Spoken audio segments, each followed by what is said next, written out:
Hello, I'm sending this a very important message from Rosenshus, Tanzania here.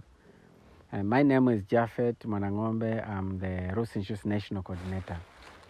It has been 30 years of a very productive work in Tanzania since when it all began in Dar es Salaam. Today, Tanzania is celebrating these 30 years with more than 5 southern Rosenshus groups, and that we are actually registering nearly 500,000 members across the country. So we are actually growing, and we have grown all this much. And we are very proud to be a mother country of program origin. So for the last 30 years, quite a number of successful accomplishments have been made. 100,000 of Rosenshus members have planted more than 2 million trees around the country.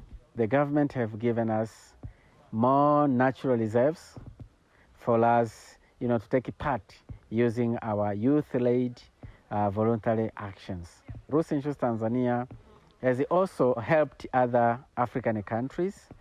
Rosenshus Tanzania also is a pioneer of several national and international occasions. The children themselves, they came up with an idea of the Chimpanzee Day.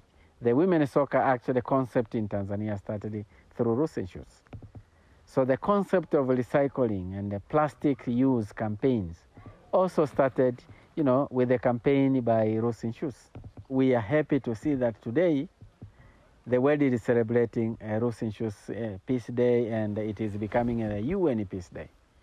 And the UN also is acknowledging and is recognizing the giant peace door, which was also created by Rosenshus. So we see that for the last 30 years, there has been a lot of local, regional, and global successful campaigns and the program that were established by Rosenshus Tanzania.